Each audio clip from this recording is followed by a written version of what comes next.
Mhm. What a wonderful day it is to be alive. Sports are the major biz in our lives.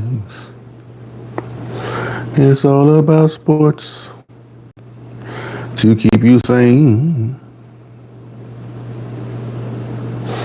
It's the only kind of mind and frame. I'll wait another 30 seconds maybe.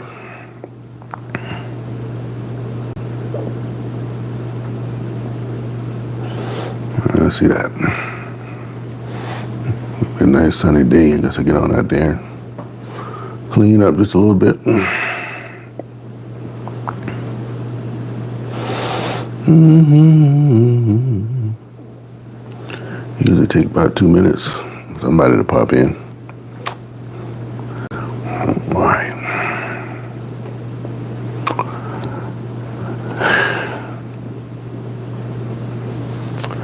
This is Sports for Real with Coach Hall on this post-Christmas day. Looks like it's going to be nice and sunny outside. Basketball tournament is going to be tipping off all over the nation. I got one myself today, and it's not one of those tournaments where you just go play 3 games and that's it. This time we're actually trying to get to a championship game, and my little team is actually starting to play a little bit of basketball. So I'm hoping that it continues, and we can at least make it through to the championship round. We've got a pretty good chance. But I come on yesterday, and I wished everybody a Merry Christmas, and then I also wish for the idea that everybody can have a great Christmas without having any kind of ruckus taking place. I mentioned the fact that all over the nation now you start to see people getting into arguments and violent incidences with their own family. People jumping on their mothers and kids getting jumped on by other people in the family, and a lot of times people are getting killed. And I was hoping for everybody in the world that wouldn't happen. But it's getting to the point where we as people, we can't get together and have a good time without somebody erupting into some major act of violence.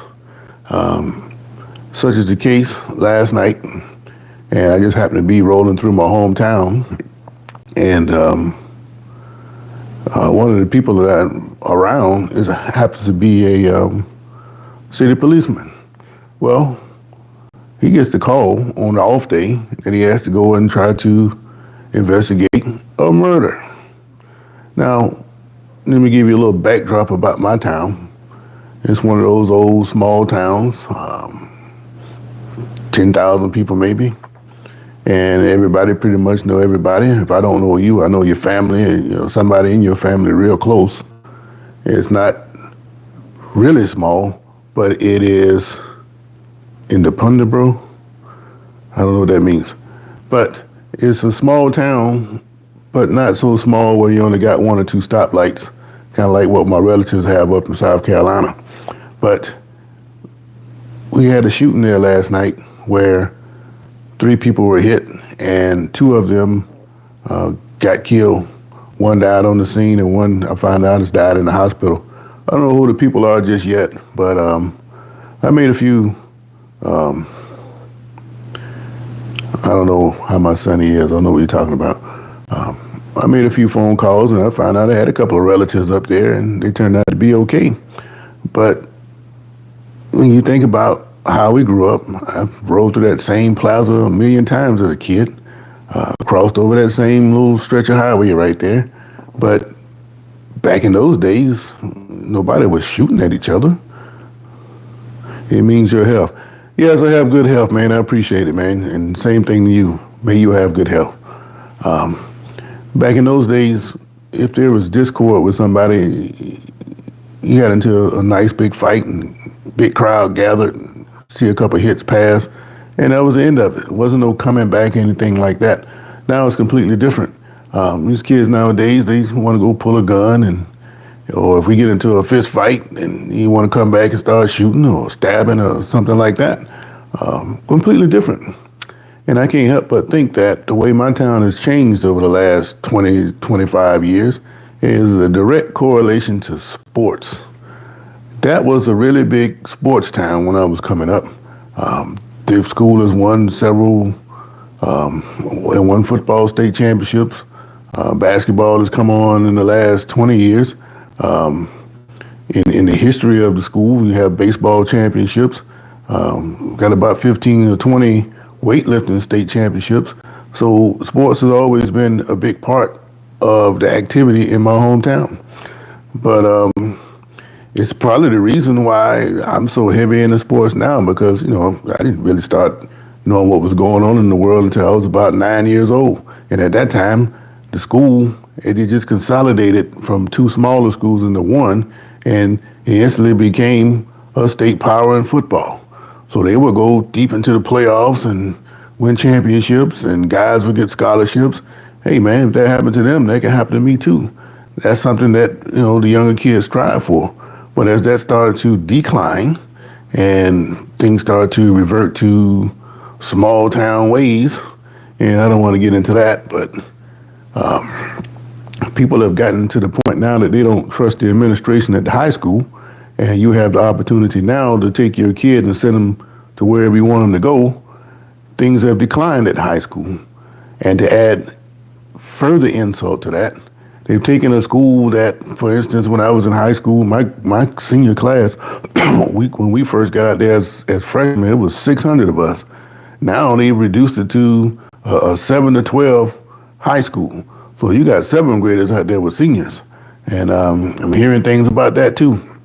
It's just not a situation that people really want to be involved in. So if they can take their kids somewhere else, that's what they're doing. So I don't know how they're going to resolve that, but I think they're going to have to just make sweeping changes in the administration out there. But the point is, the sports are declining. Now I mentioned basketball. Basketball has gone to the Final Four 3 times in the last 10 or 12 years. They had a nice little program running, but you get an athletic director in there who wants to take his buddy and put him as the coach and take out all the guys that helped build the program who are still running it. You want to replace them with your friends. What happens? Now the program in basketball has declined. So if you're going to build up something, and just to have an athletic director, and this is kind of common in high school. If you ever notice why programs decline, it's because athletic directors and principals, they put people in there that they know instead of the people who've been successful at running the program. They take them out and they change the whole dynamic of what's been taking place. And that's what's going on down there. They don't even have to give you a reason or why they fire you. Especially if you don't work for the school, you just a supplemental coach. They'll come up with some garbage like, we want everybody that's coaching to be working in the building. Well, this is not 1985. It's very hard to do, even in the big cities, to have everybody working for the school as coaches, primarily because the money is not necessarily there for people to want to do that. The desire to be full-time ball coaches, kind of like myself, has declined. So you're not going to get all your coaches in the building the way they used to be. So that's a lie. You just want to put your friend in there so your friend can make a little money on the side and you can keep them happy and so on and so forth. But that does nothing for a program that you just destroyed. So now what do they have down there now? Nothing. So if a kid doesn't have anything to get excited about to come to school for, then they may not go. And then you end up with kids hanging out on the streets. And when they hang out on the streets, they start listening to the music that's out there, and they get the wrong idea about certain things, and they get the wrong kind of guidance. And next thing you know, you end up with all these different kind of shootings. Now, from my understanding, a lot of shootings have taken place down there. Not to the point where somebody's shooting and killing 3 people, but there have been people get killed down there. But like I say, when I was a kid, I used to see maybe one killing out of 30 every 15, 20 years. It just didn't happen down there. But now it's just out of control now. And all these small towns have these kids with these wrong ideas about what's important. And, you're fighting over blocks and neighborhoods that you don't even own. And I don't see the point. So where is this going to lead us? They're going to have to do some kind of overhauling down there. First of all, it has to start with the school system because, again, the parents down there don't have any respect for the administrations down there. And the administrators, they don't care because they're getting paid and their positions are secure. So why change it?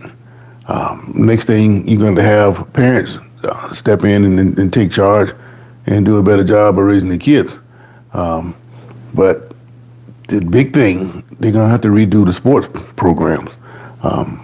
For profit isn't just for colleges and the pros. What I'm talking about is, say, baseball, for instance. When I was coming up, we didn't have to spend a dime to play baseball. They had a city league program, and within that city league program, all you had to do was sign up. You had a tryout. Pretty much everybody made the team. Then you went and learned how to play baseball, and you got better as time went on. But now, in the 90s, they started coming up with this thing they called the travel ball. So you had to actually pay to play. And that was pretty much a way of making it exclusive, because in my town, just be honest, they don't think black people can play baseball in my hometown. So getting that travel ball program was a way to exclude, because a lot of the kids, parents, they weren't going to pay to play baseball, especially when it first came out. I know had it been that way when I was coming through, I wouldn't have played either, because I just can't see how I could have convinced mom that I need to pay to go play baseball, or we can go outside and play for free, and you've been playing city league all this time for free. So why all of a sudden I need to pay to play? So it's just one thing leads to the other, and when it starts talking about the economic aspects of it, then things start to decline. It's not just in my town. You take Jacksonville, for instance. They got those travel ball programs up here. And when you ride around Jacksonville's got to be Park City, USA. Not every park has a ball field.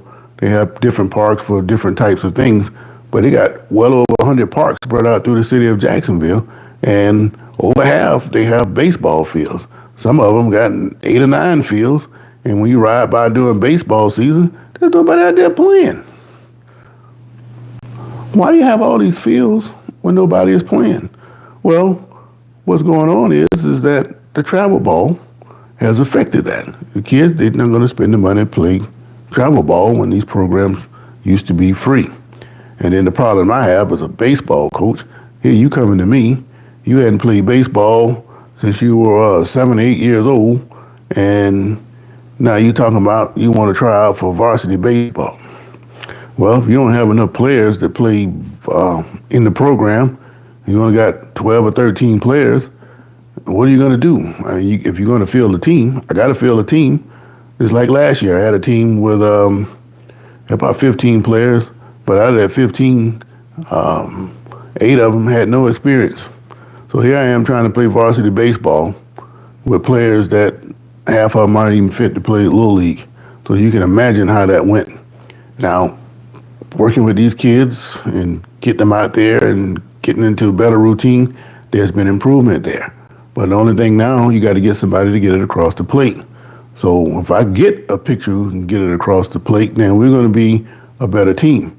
And to me, to go from last year to people who can't catch a fly ball to somebody that, that could be competitive now, it'd be a whole lot different. And then you got other schools that are poaching your players. I did have one good pitcher.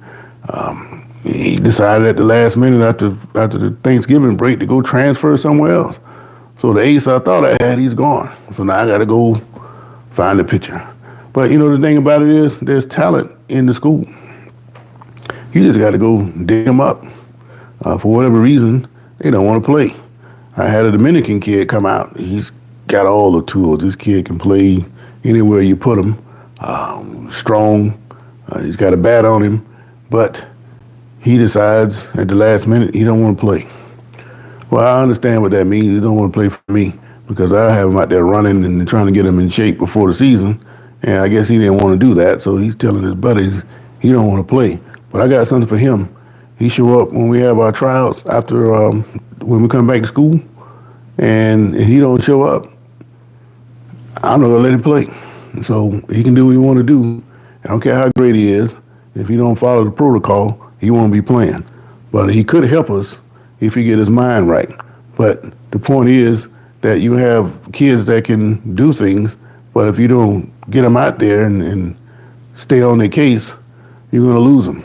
And when you lose these kids nowadays to the streets, bad things happen. So it's kind of tragic about what took place last night. But if anybody that's from my hometown, put a link in the chat, by the way, if you want to read the story on it, just the information that I have. But if you're from there, and you're in, I know a lot of guys living up in Atlanta and all other places around the world in the military. This is right across the street from 19th and 19th and Reed Street. If you right there by Wendy's, if you cross the street like you headed toward the Handyway there, they got that plaza across the street where Southwells used to be. It's a dollar store in there and really big parking lot there. And people have been hanging out there for the last couple of years, and they just go hang out and play loud music, and they'll stay there until the cops come run them off. And that's what happened last night. The cops came to run them off. But while the cops were running these people off, a block over by the Daily News is where the shooting took place.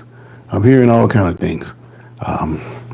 They tell me some kid had a AK-47 and he was running and tripped, and then the gun went off. I don't see how that can happen. You just conveniently just fall to the ground and the gun starts to let off, and it doesn't sound right. Whoever it was did that on purpose, and it's just a matter of time before they get caught. So if, like I said, if you're from this area, then you know what I'm talking about. It's right across the highway from Wendy's over in the old Southwells Plaza, which is pretty much vacant now. They do have a dollar store in there where people on the weekends they just go hang out there, and just a little parking lot where a little harmless gathering. You get too big, then the police come and they want to clean it up, and this is where the shooting took place. So if you look at that thumbnail there, that is from, I'm coming down the highway as I was passing that. Wendy's was to my right, and then if you look straight across, you can see that old Handyway in there. You couldn't see across the street. As I looked over there, I didn't see any bodies being covered in anything, so I don't know exactly what the bodies were. But this is what the hometown has degraded to. You talk about Jacksonville and how rough Jacksonville is. Well, everything is all local or individual. If you got a problem with anybody individual, it can go down anywhere. And I just long for the days where you just got a problem with somebody, let's just fight it out and get it over with. But nope. Been watching too much TV, let's shoot it out. And then when you get arrested and you realize that you're not fixing to get out of this, this is not a movie. You're fixing to ride for 30 or 40 years. Then you realize how serious it is, and now you want to, you want to have remorse. Too late then, pal. So, but like I say, if you look back and you trace back some of the people that's doing these things, you can best bet that they don't have any kind of sports in their life. So you can say I'm sports obsessed. Maybe I was as a kid, but it kept me out of situations like that. I knew a lot of my friends who got into stuff that they didn't have to get in. They got into that kind of stuff because, it was what they saw, and you want to make a little extra money, and they took chances. And for the most part, eventually it caught up to them. A lot of friends of mine did time, but, that doesn't mean they didn't have the ability to do other things. They just got off into other stuff and they kept riding with it. But I think still, even with the small percentage who did get off into other things, they played sports and they weren't all wild and out of control like what you're seeing now. And it's primarily young kids, anywhere from 14 to maybe 21. At least at 14, you got a chance to come back. But at 21, you go to do something like this, then you can pretty much kick it because that's it for you, buddy. You're gonna ride for a long time. Probably won't be here when you get out. So I hope they find out who this is, and still, they got to find a way to clean this up, man. Because a small town like mine, you shouldn't have all this kind of garbage going on. They didn't have it going on when I was a kid. I just didn't see very much of that. But I've been going a long time. Been out of high school a long time, so a lot of changes. But it's just the way of the world. It's becoming more and more violent, and it's forcing people more and more indoors. So kind of like not to the COVID level, but it's to the point where things need to make a drastic change. And I think the first thing, parents need to take control, get a hold of the kids at a younger age, and then when they advance through the system, I think the high school, that administration out there needs to be overhauled because they contribute to the problem. Even when they have good sports teams, they find a way to ruin it. And I found over the years that it's not uncommon for some principal who get a wild hair and just say, I just want to make a change just because I'm in a position to make a change. They'll do that or bring their friends in and destroy a program. And then now you got to start all over. And then if you're in a city like Jacksonville, when that happens, these players are just going to go somewhere else. Then you wonder why your teams at your school can't win. And you put a face on like you care, but you did that on purpose. And I've known that happen to several people. And this is why people are getting away from high school sports. And there are an awful lot of good teachers behind the same kind of thing. And then when they get in a crisis where you don't have enough, and it's easy to point back to see why that is the case. And nobody wants to admit it. Like I said, those people at the top, they got theirs. At the heart of things, I don't think they really care. But that's just my opinion. Just to recap, I just want to talk about how the degradation of sports, the diminished importance or belief into playing sports has diminished in my hometown. And along with that, you have a direct correlation of violence picking up. Kids don't have a whole lot to do. When they don't have a whole lot to do, they start to get into things. And just like you see on that thumbnail there, we had a triple shooting last night, and 2 people got killed, and one is in a critical condition who could die. I don't have any names yet, but I'm pretty sure once the name comes out, if I don't know the people who got shot, it won't take me long to piece together the family of who's involved. And that's not good, and that lets you know that how small that town is. Everybody knows everybody, and it's not a good thing. So I just another signal that that town needs to make some drastic changes. Like my cousin said once before, if you pull up Georgia Pacific out of that town, then you're really going to have some problems. And they already say that Putnam County is the poorest state in the whole, poorest county in the whole state. I never believed that because there are a lot of people in that county who have money. So I don't understand how they determine such stats. I've been to a lot of poor areas in Florida, and for you to tell me that we're the poorest, I don't believe that. I don't believe it. So, but the education level has declined. People don't care about education like they used to, and I just think that they need to overhaul the school system. There's a lot of rottenness taking place out there, and they pretend to care, but they don't really care. But so whoever the families are, I hope everything can get better for you, and hopefully that third person doesn't die. But you know, I think this is a signal for us to include more sports programs. I go back to where we were 30 years ago, and it'll be a whole lot better place than what it is now. Because the way it's going right now, you can slide it right on into the St. Johns River, and I don't think too many people would miss it. You know, there's a lot I can say about it, but I won't get too deep into that. But today you got more college bowl games. I forget who's playing today. I think there's one game. There's 2 games on today, and then tomorrow you have. I know Kansas State playing Rutgers. That's one bowl game. I know tomorrow you have USC and Texas A&M, and then on Saturday you got the Big 12, the Big 12 Bowl, I call it. They're playing in the Alamo Bowl when you have a Big 12 member BYU playing against Colorado, who's also in the Big 12. The reason why they're playing against each other because one, they didn't play against each other in the regular season, and Colorado is taking up the Pac-12 designation because they were a member of the Pac-12 last year, and that's the reason why this bowl is allowed to happen. A lot's been going on with old Travis Hunter, starting to show a few cracks in his game. People have been criticizing his relationship about some of the things his old lady has been doing. I don't want to talk about the man's relationship. That's their own personal business. But for him to go and delete his Instagram because people are criticizing him, what's he going to do when they start picking on him when he gets to the pros? He's not going to have an easy time walking straight into the NFL without any problems. You know they're going to talk trash to him. So what's he going to do? Go on the sideline and throw a tantrum? You know, it's kind of puzzling. It was reported by some that he refused to get on the plane after saying that he was going to play. I think there was a little bit of premature reporting there, but I didn't think the guy would duck out on his team. But at the same time, his behavior has been a little puzzling concerning this girl. Like I say, I won't say anything about the man's relationship. I don't know anything about it. But I do know one thing. He has to compartmentalize and go out and play and do what's made him, put him in his position he's in now, and that's by playing.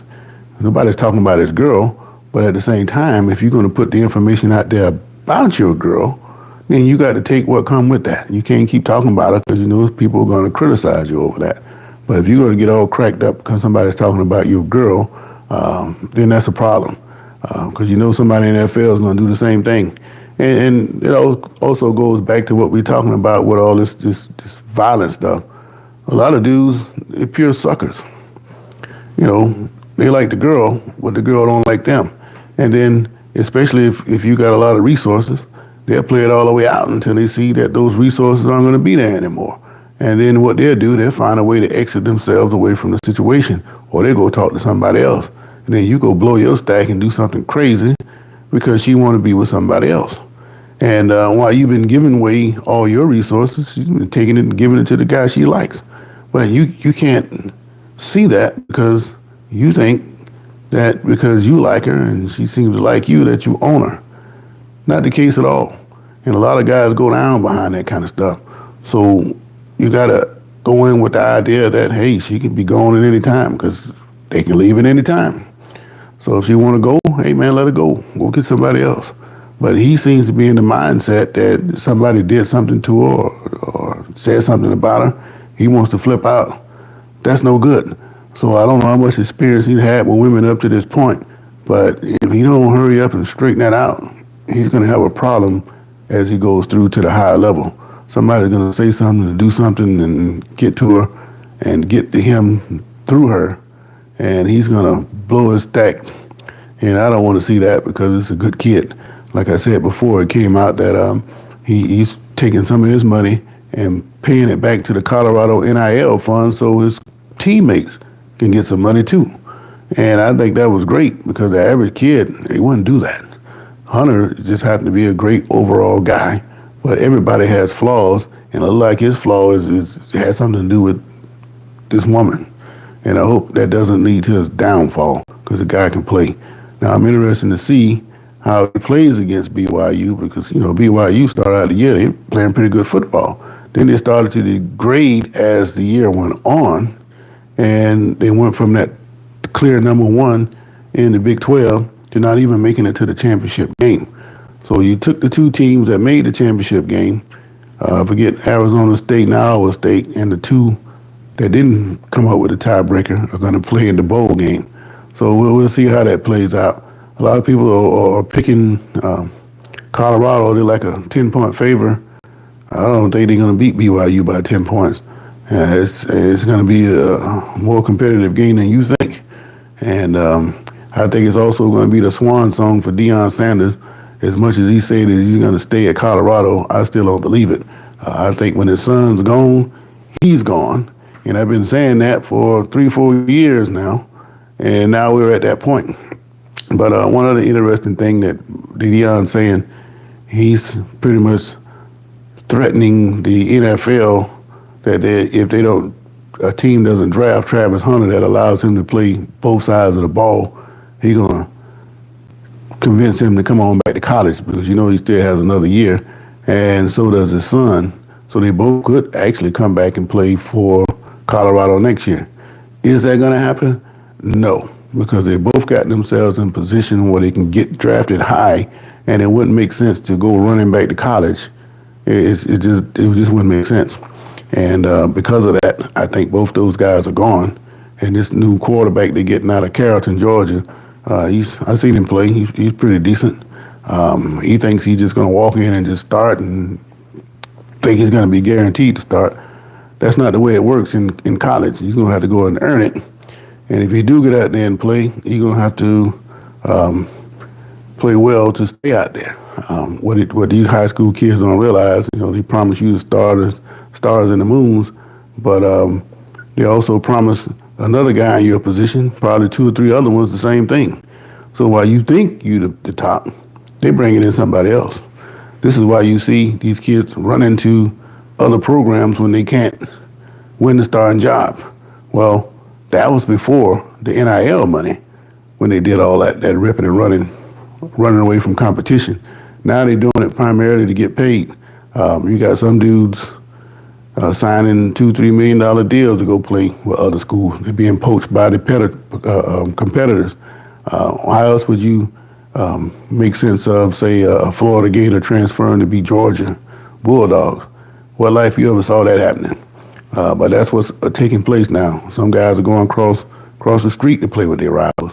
They got that guy up there, and the wide receiver for North Carolina State. He's talking to North Carolina now.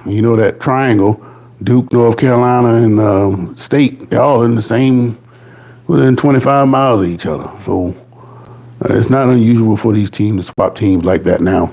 There's no loyalty, which also explains why fans shouldn't be fighting with each other in the stands about their team, how loyal they are, when the players that they root for, they aren't loyal.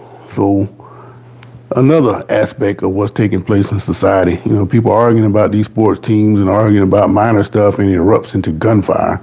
And when you boil it all down to grits, the players that you're talking about, they don't even care anything about the programs that they play for. They're only there so they can get money or a pipeline to wherever it is they're going.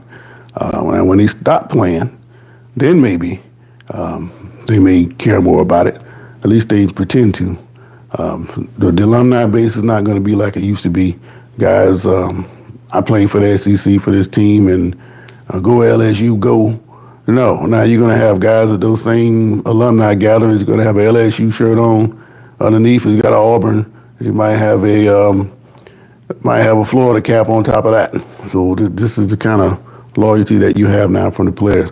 So it don't make sense for you guys to be in the stands to be fighting over these teams. It don't make sense. Never really did, but now it really doesn't make sense for you to be doing it. But this is all leading up to the college playoff second round. First round was pretty much a dud. Hadn't heard much from the SEC fan bases since Tennessee got whipped. Well, before that, they wouldn't stop talking about how SMU and Indiana didn't deserve to be there. Then they got a scare from Clemson with Texas, and then Tennessee pretty much got pushed back down across that Mason-Dixon line, and he hadn't heard much from them since. So they still got 2 other chances. But if they don't get Georgia and Texas through, there's going to be a whole lot of whining in the SEC. But one thing's for sure, you had a chance to play for it, just like those teams that didn't make it. They had a chance to beat teams they should have beat, and it would have made a difference in their outcome. So in the end, everybody gets a chance to play.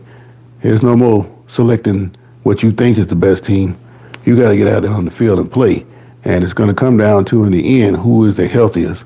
And right now, I'm not so sure the SEC is going to be there. But that remains to be seen. But just to recap, I just wanted to talk about a little violence in my hometown last night and how that all relates to the degradation or disinterest in sports now.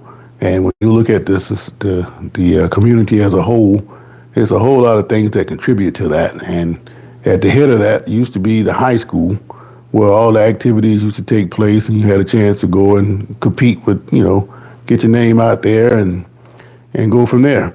But with the way that the administration does things now, it's running kids to other schools in nearby range.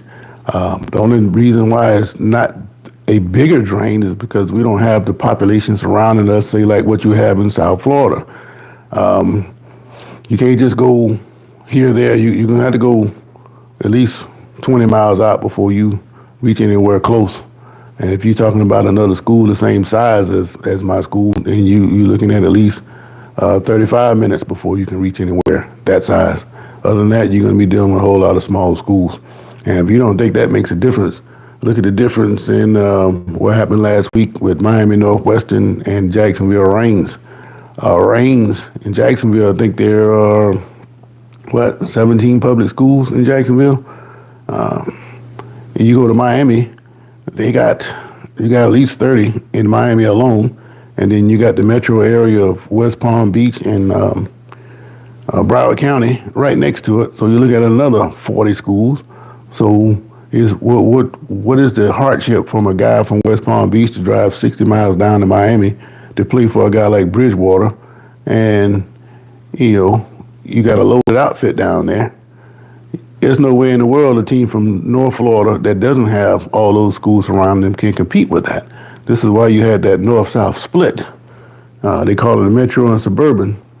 And they got rid of that because, of course, down here, the high school coaches, they go to crying, and the association listen to watch every little tear comes out of their eye, and they make changes based on that.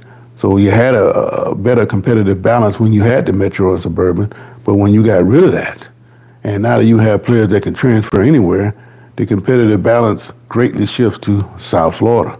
So as great as Reigns was, they can't compete with Teddy Bridgewater and all his transfers down in Miami. Now, if you strip away all these transfers and you go back to the old neighborhoods the way they were, now you're talking about an even battle, because Northwestern is going to be strong whether they get recruits or not. Reigns is going to be strong whether they got recruits or not. And those two teams have played before, and they've been great games.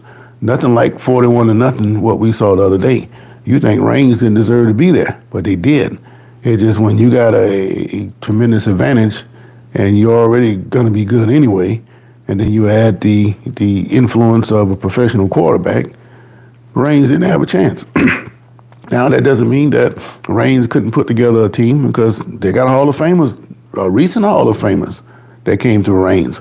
So they can corral all the talent. If possible, they could get an influx of everybody wanting to go to Reigns, but everybody don't want to go to Reigns because of where Reigns is located.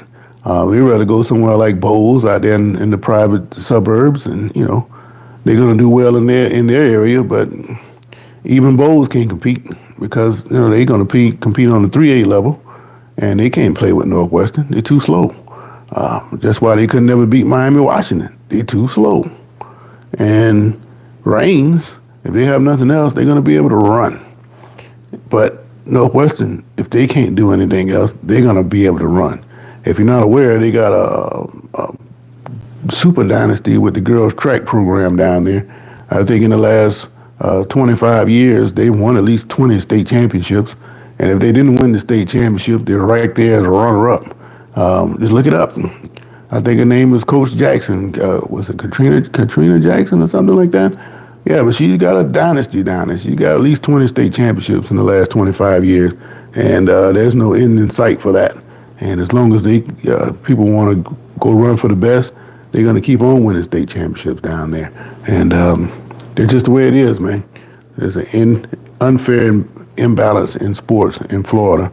And as long as you have the ability for players and to transfer wherever they want to go, it's going to continue to be that. So small towns like mine, we don't have that opportunity. The kids that come through there, if you can keep them all there and you can get them all out there, you can still field good teams. But the way they have it set up right now, people have no interest in sending their kids to Black Eye, and you can book that.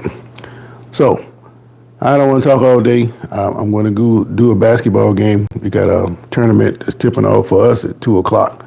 So if the signal is good, I'm going to go live during the basketball game. Won't say much, but this should be a decent tournament, and we're starting to play pretty good basketball. If we could continue that, we got a chance to get into the state playoffs. And that's always good when you could take a team that start from one level and you see them grow and they go as far as they can go. You don't have to win a championship, but you want to reach the highest height you can reach. That is the purpose of coaching, to try to get your team to that point. Not like these all-star teams people are putting together and they win a championship and they think they really did something.